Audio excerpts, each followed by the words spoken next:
família. Eu sou besta para chorar. Quando eu vinha 14 anos atrás, sem nenhum parente, vocês me acolheram. Então eu tenho um carinho muito grande por cada um de vocês. Eu sei que eu sou um pouco ausente com meu esposo, né? Temos que criar vergonha e congregar mais. Mas eu quero dizer que eu tenho um respeito, uma estima, um carinho muito grande por essa congregação. Então o que eu vou falar aqui, eu vou falar só para vocês. Eu não vou falar em outro lugar. Amém? Queridos, eu coloquei alguns pontos aqui para você entender que o que Deus fez na minha vida, o plano dele, mesmo depois de sofrimentos, mesmo depois de caos, como o povo de Israel estava vivendo, mas o Senhor tinha um plano no futuro, que eu não sabia quanto tempo iria durar esse plano para se concretizar, mas no tempo dele, segundo a sua soberana vontade, ele se concretizou. Eu acho interessante a gente também poder lembrar aqui sobre essa soberania da vontade de Deus, que a gente não entende, não adianta. Lá em Isaías, no capítulo 55, o Senhor mesmo vai declarar através do profeta: os meus caminhos e os meus pensamentos são muito mais altos do que os vossos pensamentos. Lá em Romanos capítulo 11, quando o apóstolo Paulo vai fazer um cântico ao Senhor nesse capítulo, e ele vai dizer: quem conheceu a mente do Senhor? Em outras traduções, quem poderá sondar, discernir a mente do nosso Deus? Lá em Provérbios, no capítulo 16, você lembra o próprio sábio Salomão dizendo: o homem, ele maquina, ele planeja muita coisa no seu coração, mas é Deus quem vai determinar o seu caminho e todos os seus passos. Então Deus está no total controle da nossa vida. Ele está no total controle das nossas decisões e emoções. E eu, Nayá, por um tempo pensei que não era bem assim, mas hoje na prática eu posso compreender que de fato, como Paulo esclarece em Romanos 12, a sua vontade é sim boa, irmãos, é perfeita e é agradável. A vontade soberana de Deus é melhor do que a minha e a sua vontade, e o tempo de Deus também é melhor do que o teu tempo e a tua ansiedade. Vamos aprender a descansar no Senhor. É isso que Deus tem me ensinado nesse tempo. Então, de forma sucinta, coloquei só alguns pontos, mas de forma sucinta, para você entender. Eu tive o Israel em 2009, e depois dele eu te confesso que eu não queria, não pensava em ter filhos. Mas passaram-se os anos, e eu fui fazer faculdade. Depois que eu terminei, agora vamos tentar ter um filho, como se eu governasse a minha vontade, né? E aí em 2015 foi quando eu sofri a primeira perca. Aí em 2016 eu sofri a segunda perca. 2017 a terceira perca. 2018 a quarta perca. 2019 eu não engravidei. 2020, ano passado, ano retrasado, a quinta perca.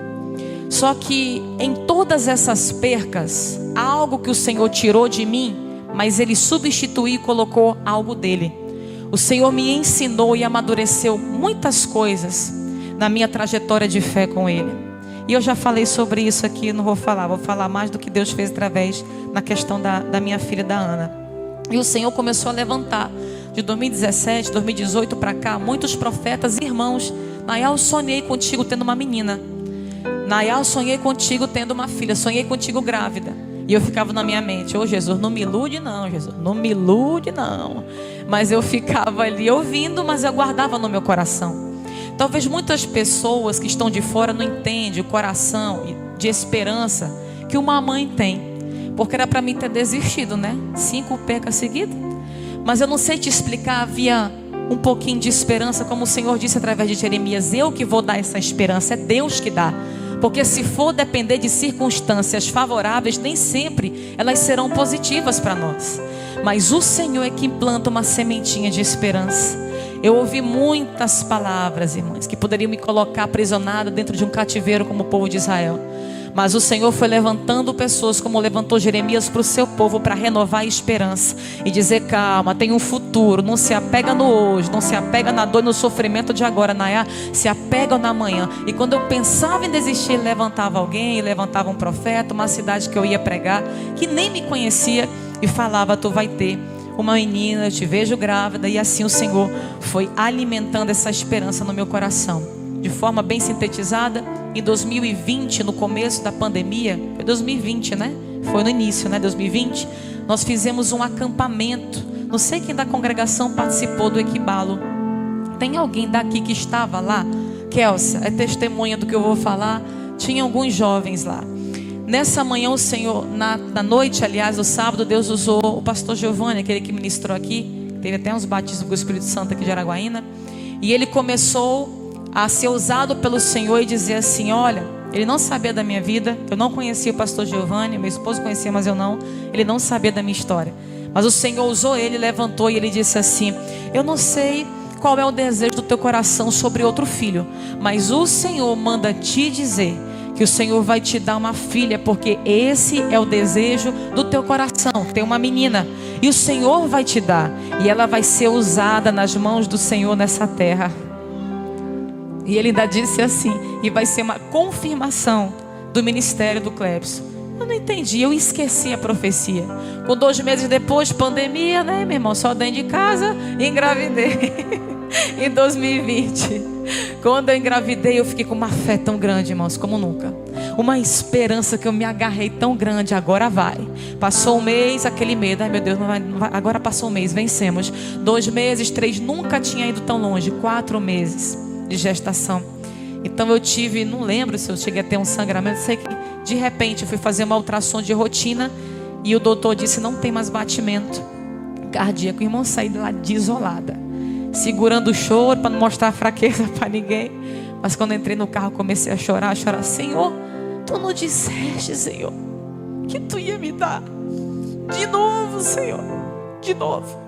O Senhor falou na frente de tanta gente, eu acreditei. Também não acredito mais em profeta. A rebeldia quis entrar. Não acredito mais no negócio desses profetas, não. Tadinho do irmão Giovanni. E aí, não foi só ele, entre outros, né? Passou o tempo, perdi. Mas nessa perca algo diferente aconteceu. Porque quando ele falou que não tinha mais batimento, veio aí uma fé do Clebson Bandeira na minha vida. E já era de tarde, eu falei: eu vou entrar para dentro do quarto, ninguém bate, ninguém me incomoda. Eu fiquei dentro do quarto. E eu fiquei orando até de noite, irmãos, pedindo para Deus ressuscitar. Porque eu iria fazer o ultrassom no domingo na segunda-feira de manhã. Mas foi acho que uma sexta, e na segunda eu ia fazer ultrassom. Mas naquele dia eu comecei a orar e dizer: Senhor, tu podes. A tua palavra diz, a tua palavra que diz: se creres verás a glória de Deus. Ainda que esteja morto, viverá. E eu sozinha ali, com o rosto no pó, orando. Que eu dormi. No que eu dormi, eu tive um sonho. E nesse sonho, irmãos, eu entendo que foi uma direção de Deus. Que desde esse dia, eu falo disso, eu não sinto mais dor. Eu não sinto mais sentimento de cobrança, porque eu tive sentimento para com Deus, não vou mentir para os irmãos. Mas nesse dia que eu tive um sonho, que eu comecei a orar, eu sonhei que eu estava numa mansão muito bonita, muito linda, e tinha um jardineiro, tipo aquelas governantas que cuidam das mansões dos ricão aí. E aí esse homem era tipo um responsável por esse lugar. O jardim, irmão, era coisa linda. E tinha um sofá dentro dessa mansão muito chique, igual o sofá do pastor do pastor Gessé. Aquele sofazão chique mesmo. E aí ele foi e ele começou a chama as crianças. Irmãos, veio 4 crianças. Eu estava com um morto, a quinta. Aí sentou um menininho, outro menininho, uma menininha, que eu já perdi uma menina, e outro menininho. E não, ele não falava, mas ali eu entendia que aquelas 4 crianças eram meus filhos. E eu entendia que ali era o céu. E na hora que eu vi aquilo, ele fala, aí vinha uma outra pessoa com um caixãozinho e com um menininho, porque quando eu perdi, não deu para ver o sexo, eu não sabia que era um menino. Quando nasceu do aborto, foi que eu vi que era um menino, mas no sonho, Deus mostrou que era um menino essa perca. E veio um menininho muito parecido com Israel no caixãozinho. E quando ele chegava e se aproximava, eu olhava, meu Deus, mas parece que o Israel é tão lindo. Aí eu entendia que era o filho que estava no meu ventre, isso no sonho. Ele falava assim, calma, pegava no meu ombro, calma, Nayá. Logo ele vai se juntar com essas outras crianças aqui. Elas estão bem, descansa. E eu acordei. E naquele dia, eu fiz um voto com Deus. E eu disse, Senhor, chega. Eu, Nayá, não quero mais tentar e passar por essa frustração. Mas tu colocaste uma esperança que nem eu entendo por que eu persevero nisso. Mas Senhor, se essa esperança que eu tenho é porque Tu ainda tem um projeto de me dar outro filho, eu te peço, me dá uma filha mulher. E se Tu me deres, Senhor, se o Senhor me deres uma filha mulher, eu te devolvo uma missionária. Senhor, eu vou criar ela diferente. Israel não veio hoje, é bom que eu possa falar dele. Eu falei desse jeito na oração. Eu falei, Senhor, eu criei o Israel com muito entretenimento. Ela vai ser diferente. Ela vai ser seletiva, a vida dela, o que ela vai fazer. Eu ainda falei desse jeito, Senhor, nem negócio de fotinha para loja, não, vai ser tudo diferente. Vai ser uma menina para o reino, inclinada para o reino. Senhor, eu quero, Pai querido, que ela seja uma missionária no Teu reino. E eu me comprometo, Pai, a colocar ela, a levar ela desde criança. Eu falei desse jeito, lá naquela em Gaspar, naquela escola de meninas missionárias. Senhor, eu não como cobra, eu não como jacaré, eu não como cabeça de macaco. Eu não vou mentir, eu não como. Meu psicológico não deixa mais eu comer. Não sei se você come turu, né, gongozinho de coco. Eu vou mentir para você, eu não como. Mas eu orei desse jeito, Senhor, eu não como não, mas eu vou levar essa criança desde pequena para acostumar, desde pequena. Aí ela comeu o que for preciso para não ter frescura. E para ela crescer e servir Teu reino sem dificuldade. Agora, Senhor, o coração do homem eu não posso inclinar. Eu vou fazer minha parte, mas que o Senhor volte o coração dela para Ti. E tem mais uma coisa, Senhor. Se o Senhor me deres essa menina, Pai, quando ela tiver 1 ano de idade, eu vou fazer um culto lá na minha casa, no aniversário dela, e chamar de esquina a esquina todos os meus vizinhos, e eu vou falar do Senhor para essas pessoas. E tem mais uma coisa: se o Senhor me der uma menina, Pai querido, e me confiar a vida dela, Senhor, e me ajudar a criar ela nos Teus caminhos para a obra missionária, eu te peço também que o Senhor venha colocar dentro dela, Pai, a chama, a ousadia e a coragem que Tu deste para o meu esposo. O Clebson não está deixando sucessor e nem um legado de sucessor no sentido de um preparo, como Moisés fez com Josué. Mas, Senhor, que Tu possa, Pai querido, o que o Senhor deu para o Clebson, fazer que a Ana dê continuidade debaixo da Tua unção. E aí eu não lembrava da profecia do pastor Giovanni, que ele disse depois. Eu fui saber esses dias que eu fui lembrar, que ele falou justamente isso, que seria uma confirmação do ministério do pastor Clebson Bandeira. Então olha os mistérios de Deus. E para mim já concluir, quando eu engravidei eu falei, Clebson, eu não vou postar nada, eu não vou falar nada para ninguém. Poucas pessoas sabiam. Quem me via se espantava. Oh, gente, faz tempo que eu não te vejo até com bucho. Pois é, não contei até vocês, pouca gente sabia. Mas quando eu fiz isso, foi uma orientação de Deus ficar mais na minha mesmo. Passando-se um tempo já, então quando eu descobri da gravidez, pulei isso aqui que eu já tenho 2 pontos, eu vou já orar. Quando passou esse tempo da gravidez, eu pulei uma parte. Quando eu fiquei sabendo, olha o mistério, quando eu fiquei sabendo que eu estava grávida, estava tendo uma conferência com o pastor Jabes de Alencar, lá na Jerusalém à tarde. Não sei se vocês lembram, alguém foi daqui.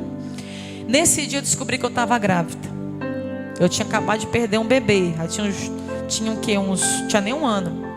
Quando eu engravidei em 2021 já, que eu fiquei sabendo que eu peguei ali o teste, eu mostrei para minha esposa e comecei a chorar. Olha a fé da mulher. Meu Deus, de novo vou perder. Olha.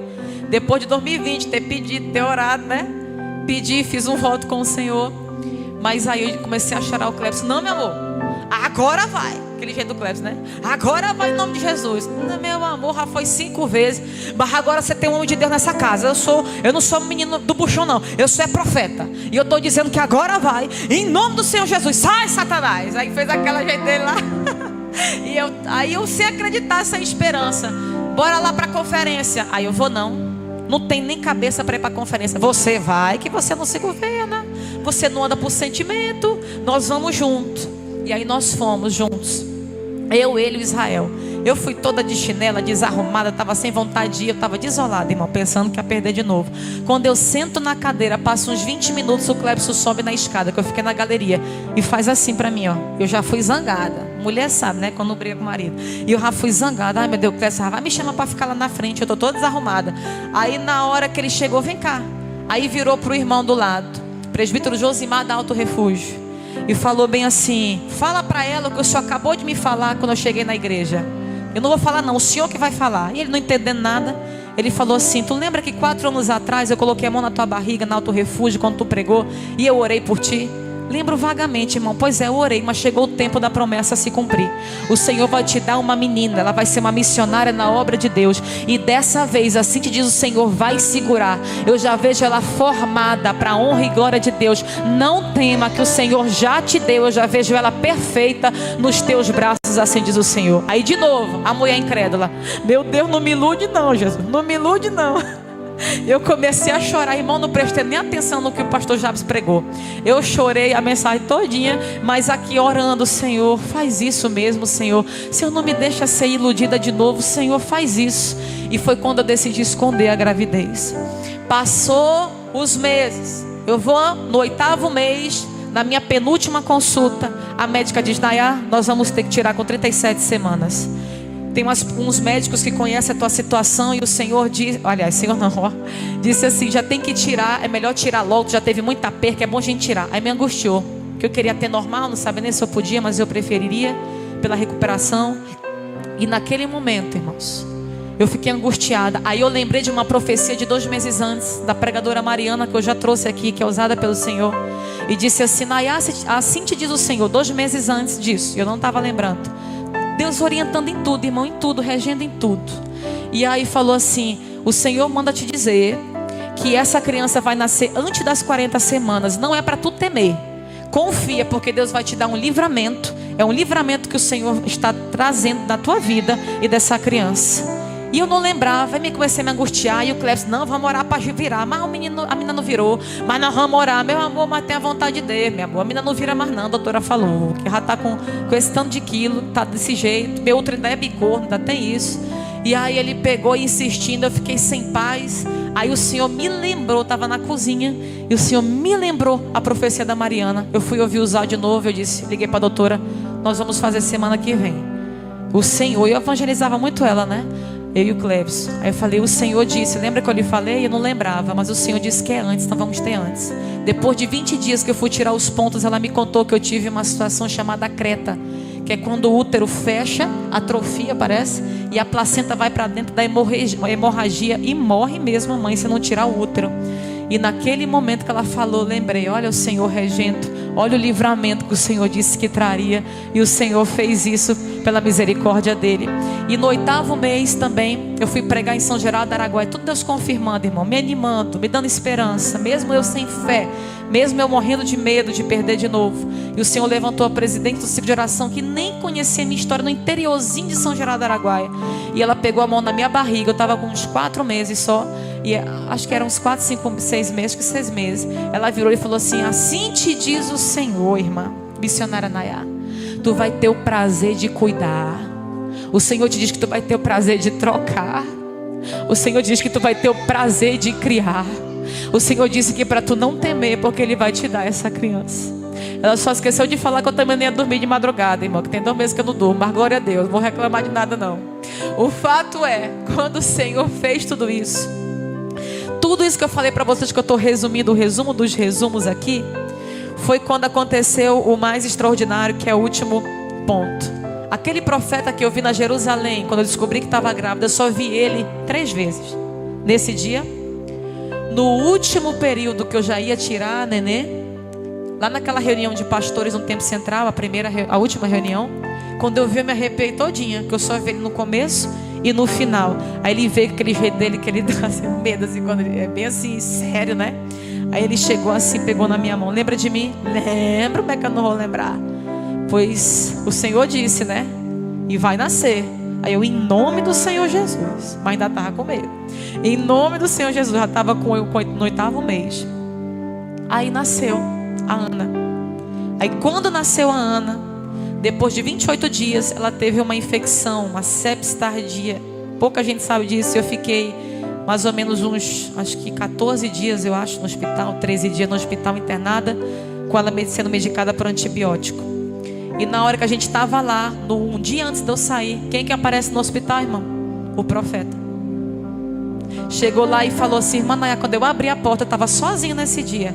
Quando eu abri a porta, meu Deus, o que é que o senhor veio fazer aqui? Pelo amor de Deus, eu estou com medo.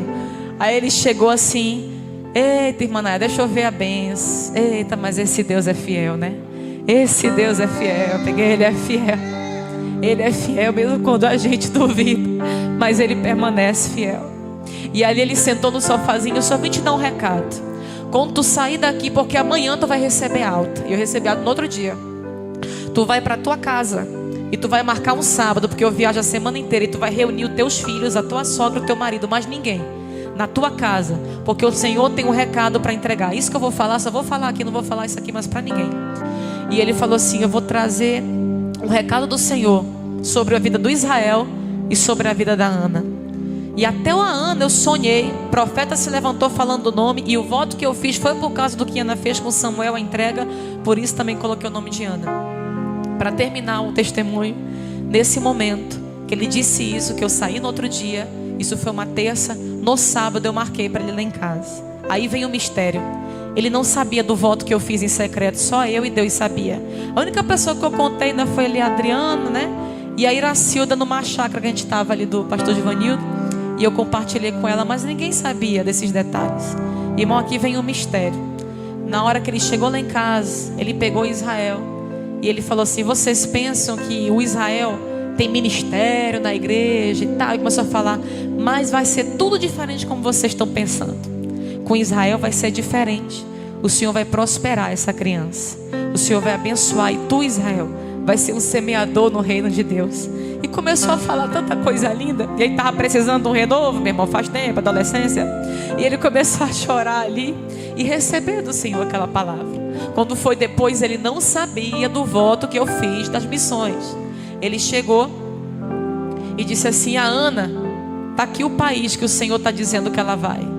Aí mostrou o país da África, a nação da África, esse continente, mostrou para a gente, aquelas crianças dançando, um vídeo que está rodando. É para esse lugar que o Senhor chama essa criança. Essa criança é para vocês esconderem. Orem sobre essa criança. O Senhor tem um chamado sobre ela. E o Senhor me trouxe aqui para ungir essa criança. Aí ele pegou o óleo, irmãos, foi muito forte. Pegou os 2 pezinhos dela e ungiu. E começou a orar. O Senhor está dizendo que Ele vai levar essa criança às nações. E que Ele vai usar ela na obra missionária. E tudo aquilo que eu orei naquele dia, eu entendi. O Senhor escutou a minha oração, irmãos. E o Senhor concedeu o desejo do meu coração. Eu não estou falando aqui porque eu sou merecedora de alguma coisa. Pelo contrário, há uma responsabilidade muito grande agora sobre a minha vida. E eu peço oração a vocês, os meus irmãos da minha congregação, para redobrarem as orações pela minha família. E que o Senhor me dê sabedoria, entendimento e perseverança para criar essa criança nos caminhos do Senhor. E para que o Senhor incline o seu coração todos os dias da sua vida em cumprir a sua vontade, para a honra e para a glória do seu nome.